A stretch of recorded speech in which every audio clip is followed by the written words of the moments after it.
Hi there, today I'm going to be talking you through William Blake's poem The Chimney Sweeper, which you'll be able to find in Songs of Innocence for this particular poem. But note as well that it also has a parallel poem in Songs of Experience, and we'll need to draw out the similarities and differences between that, and in particular the tone and intent surrounding the poems. So to approach this poem then, what I'm going to talk you through today is basically a bit of a background into chimney sweeping and the types of people that it would affect. Then give you a bit of a background summary to the poem before I start zooming in on particular words, phrases, images and techniques used by Blake. And finally, I'm going to give you a few suggestions for further reading opportunities as well as thoughts for you to consider to really try and make your view even more thorough and critical. So first of all then, an introduction to chimney sweeping. We kind of associate this idea with Victorian young children and obviously young boys in particular, and their job naturally was to go up into the chimneys, clear all the dirt, the soot, the toxic waste from these very small and confined spaces. But I think it really highlights the sheer exploitation upon these young boys in particular. It represents everything that is bad about this period and the way that they treated young people. We often hear the saying that the Victorians would say, children should not be seen, should be seen but not heard. That kind of chimes with the way that these young people were being treated. So a few facts then surrounding a chimney sweeper. They'd be as young as 5 years old, all the way up to 11 years of age, because they needed to be slight in order to fit themselves up some of these sort of labyrinths as they went up the chimney. And for this reason, many of them faced awful illnesses, which I'll come on to in a minute. But whilst it's something we always associate with perhaps the Victorian period, it actually massively predated this as well, and chimney sweeps were used for around 200 years in sort of recorded history. There's speculation that it started to begin with after the Fire of London, which was around 1666, and that after this awful catastrophe, that there was advice to keep chimneys free of obstruction and to keep the city safer, that people would need to go and clear the chimneys more often. But I think on top of that as well, particularly for around the Victorian period, more Victorian families, particularly middle classes, upper classes, would have started to use coal as opposed to firewood in their fires.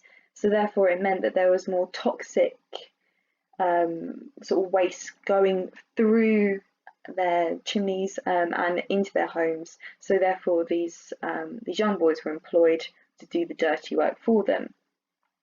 Now, what would frequently happen is that children would be taken from destitute backgrounds, or they may have been orphaned, and they would become what is known as apprentices for the masters, for the chimney sweep masters. So essentially they were being purchased by poverty-stricken families, and essentially they were made to become slaves, really. They weren't given any wages for their jobs. The only things that they were offered were provisions to sleep, food and water. And it's also worth knowing that the first ever recorded case of cancer came from a young boy who was a chimney sweeper. So some of the sorts of diseases that they would have been facing, we can see because they're inhaling that soot, it was obviously damaging their lungs. They had burns on their arms, unhealed sores. They were often beaten by their masters. There'd often be kind of soot skin, which would lead to more sores, inflaming of the eyes, and crippled bones as they were kind of navigating themselves through these difficult passages. And also in my reading, I found out that they were very rarely given the opportunity to even wash after going through chimneys in the day. Some were given the opportunity to wash once a week. In other things I read online, even less than that, we're looking at perhaps 3 to 4 times a year. So it really depended on the type of master that was responsible for these young boys and their treatment. So it wasn't until 1864 that there was an act passed which regulated the work of chimney sweepers and actually abolished this entirely. So it was people like Blake really, through writing this poem and other sort of protest documents and writing of the time, that actually contributed to really making this a problem that everyone was acknowledging before this act was passed. So if we think about the poem in particular then, from the surface, as most of these poems seem, it appears to be quite simplistic, quite easy to understand. We have the perspective of a young boy who is a chimney sweeper, and he's given advice to Tom Dacre, who finds it difficult. He's crying himself to sleep, and he tries to be that sort of kind yet firm voice in trying to kind of help him get through that. So this child, who's the speaker of the poem, talks about his dreams of paradise himself in heaven, and how he dreams that he will be able to get there if he continues with his hard work and fulfills his duty. So from the offset, I'm already beginning to notice certain links that we can make with the little black boy, and how there's this sort of sense that you need to undergo some sense of hardship before you are rewarded in God's heaven. So that's some of the ideas there.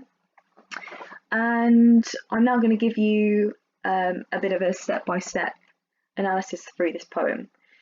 So as I've already said, this is from the point of view of a child who is a chimney sweeper, and from the offset it does seem that there is this sort of simplicity to it, but that is not to be undermined, because that really greatly contrasts with with the dark tone and the mood of this poem. So it's like the jovial, upbeat tone. We've got the rhyming couplets of A, A, B, B, and the use of, well, the vernacular of the child as well makes it seem simple, yet it's the darker content, the more satirical content, that makes this poem seem much darker, as I'm going to show you. So we start off then with, when my mother died, I was very young and my father sold me. So that link there shows that chimney sweepers came from difficult backgrounds. We can see that the father sold him, but we need to also understand the economic difficulties that his father was probably experiencing himself in this time. And Blake makes a point of noting how juvenile and how very innocent and vulnerable that these chimney sweepers were, by referring to them as, being very young, and in the next stanza as being little as well. So that is really stressed by Blake. And the first sort of emotion that comes out in this poem is that associated with weeping and crying. So it's almost like this is a continuous state for the little boy. It's either weeping or sleeping. So it's even perhaps in his dreams, the weeping is continuing to transcend through to his unconscious mind. But it's interesting that despite his difficulties and his experiences, Blake's wanting to give this young boy a voice and to expose in a very satirical way the problems and the issues with chimney sweeping. So then we move on to the final line, where it says, "So your chimneys I sweep, and in soot I sleep." So there's an accusative tone with the use of your, as though Blake perhaps has as an author, or it's not an author, sorry, as a poet, is directly criticising those at the time who were having their chimneys swept. So it's almost like all adults are complicitly involving themselves in this act by wanting to get the chimneys cleaned. We move on to the second stanza. So we meet little Tom Ducker, and he kind of personalises the narrative and really shows that these young boys are individuals as well. They're not just a trope for as a chimney sweeper. And we see the first emotion again linked with him is crying, that curled like a lamb's back. We see time and time again Blake's references to lamb, and that should kind of trigger within us the references to Jesus, and that sort of sacrificial image, as though this little Tom is sacrificing his own life for the wealth and the splendour of other families. So he seemed to be very innocent. And it's interesting here that the speaker of the poem kind of adopts this adult imitation, because he says, well, stop crying, Tom, never mind it. And if we kind of think of the saying, oh, never mind, it's sort of this idea to try and kind of get on with it, don't worry, move on, we'll find a way out of it. So it's almost like this young boy is also adopting some of the traits of the corrupt older society, because now this child is also being corrupted with the ways that he has been taught.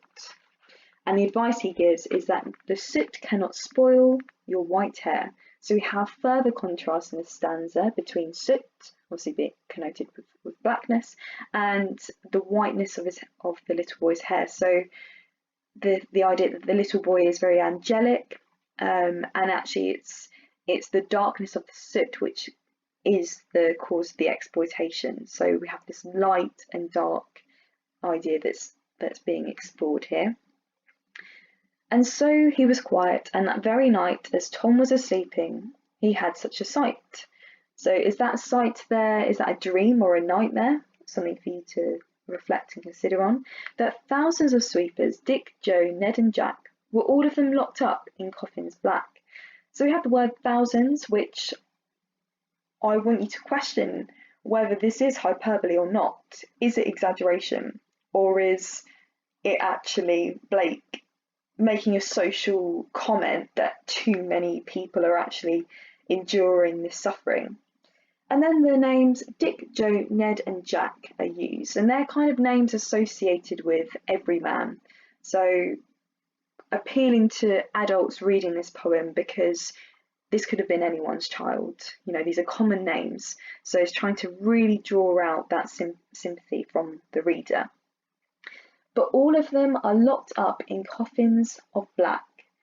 So this could be a metaphor for either the chimney, encompassing this idea that they are a black coffin in themselves, or it could be foreshadowing or foreboding the fate of these chimney sweepers when they're up in that coffin in the chimney, because in lots of cases some of these young chimney sweepers did actually die because they would have been stuck and trapped within the unusual shapes of them, which is just obviously horrific. But also it could appeal to be a metaphor of the enslavement and the claustrophobia of the job as well. So an interesting one to look at, as well as being, trapped by their own masters as well. But the sort of saving grace, which may be sort of a double-edged irony, appears to be the angel. So the angel here is an interesting one, because the angel is often considered to be one more linked with the Old Testament, as though God is sending out the angels as a messenger. So it's interesting that Blake is referring to the angel rather than saying that Jesus was the one that reached out to them and gave them a bright key. So within that, there's that inherent criticism, potentially, and this idea that actually the angel is an agent of authority rather than good. So we know that from our experience so far, Jesus is seen to be kind of adopted as a positive symbol in Blake's religious ideology. So it's interesting that he wasn't used in this example. But alas, he offers them a bright key. So this bright key kind of symbolises that release from the physical bondage into the paradise of either imagination or through to heaven. But it also could be this idea that the key is a reference to Jesus actually giving over his keys to the kingdom of God and actually offering the children that sense of freedom through their belief in God. But either way, when we think about keys, we think about locks, we think about doors, chains, entrapments. So that also could be a double-edged sort of image in itself. But that bright key opens the coffins and sets them all free. Now, does it open the coffins because at this point, through their inevitable death, they're going to be set into heaven, and actually that through that hardship, they're going to be rewarded with eternal life in heaven? But where they're unleashed into is a green plain, leaping, laughing, they run. So it's interesting that Blake here is adopting that pastoral imagery that we've seen before, as though heaven is this Arcadia, as though it is a paradise. And note that they leap, laugh, and run. So these are very dynamic verbs, suggesting that there's this sort of explosion of movement and sort of great happiness from these young boys, representing Tom's freedom as well. And as though they are, they're free at last from these awful conditions, and they're washed in a river. So once again, kind of appealing to this idea that Tom would be cleansed, so the religious imagery there, and shine in the sun. So in my edition of the poem here, which I got online, so that S is capitalised, which isn't the case in our anthologies. Now, I might be wondering a reason for that is because it could be a metaphor for God. Maybe in your sort of exploration of the poems, you could kind of bring that up as a critical interpretation if you want to talk about this poem and how other publications choose to capitalise that S and what the repercussions of that could be. And therefore our own editor's choice to keep that as a lowercase. And then we kind of move into this sort of double-edged idea again between this moral idea, a moral happening, and a satirical one, because then the little boy, so Tom here in this case, and the other chimney sweeps, will be naked and white, all their bags left behind, and they rise upon the clouds. So this idea that they are finally transcending into this heavenly space because they have endured the real difficulties of life and they deserve to be rewarded. They're naked and white, so they're pure, they're innocent, they're not corrupt by the darkness of society anymore, and actually they rise above anybody else and all the corruption beneath them.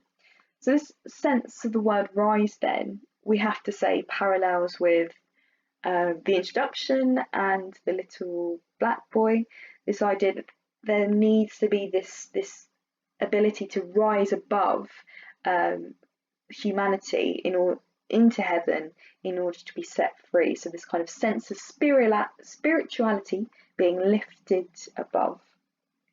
And the angel told Tom, if he'd be a good boy, he'd have God for his father and never want joy. So this idea that we coming back to that tone that we heard when when the speaker gave that advice at the beginning of the poem and said, if you're going to be a good boy, you'll be rewarded. So there seems to be that condescending tone there, which may be reflective of the masters and perhaps shows the darker lies and deception of institutions in society. And as we move on to this final stanza, Tom awoke. So I'm noticing in this poem, and also all of the poems here, this reference to dreams, which I'm going to come on to in a minute. So Tom awoke from this dream. We rose in the dark. So I always ask you to kind of look out for the pronouns, which I probably should have highlighted there. So we've got this first person pronoun plural. So, you know, this united body, we all have to get through this together. We rose into the dark. So the darkness of the experience could be the case there. And it's almost like they're adopting this sort of adult world, isn't it? You know, they're taking their bags and brushes and they're off to work when the sheer irony is that they are children. They should not be working at such young ages as, you know, 4 all the way to 11. But then we have this further complication through the simple juxtapositions here. So the morning was cold, but Tom was happy and warm. So despite the coldness of their lives and of society, they're content and they're fine with it. So if they do their duty, they need not fear harm. So I think this actually raises more problems and concerns at the end of the poem than it does answer any questions or gives any sort of comfortable readings, because it's kind of suggestive that their innocence is very destructive because it's ignorant. You know, it's not challenging the horrors of society that these young boys are actually having to experience. And if they continue to comply with this, then how can society ever improve?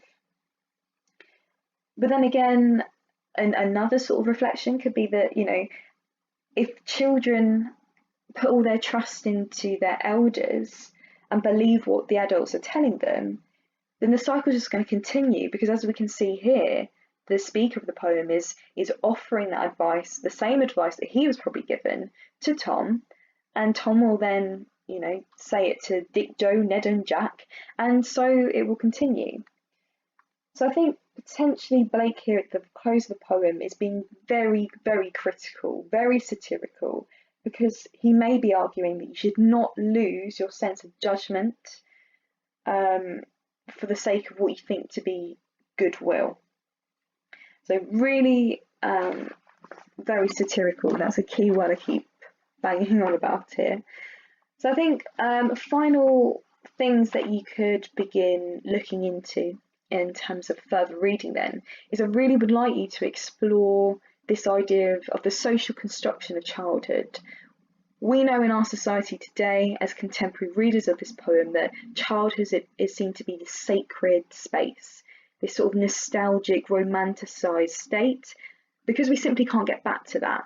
And I don't know about you, but when I think about my own childhood, I think about how blissful it was, how innocent and carefree those days were, which does contrast with the adult world.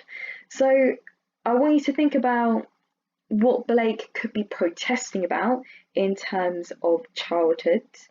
And I also really want you to address this idea of dreams throughout what we've seen in Songs of Innocence, because it's kind of suggested that, you know, dreams offer us this sense of freedom, escapism from reality, but there's also this idea that it offers a sense of compliance or maybe blissful ignorance from what actually we can see happening in reality. And is it that actually we need to be woken up from our unconscious states?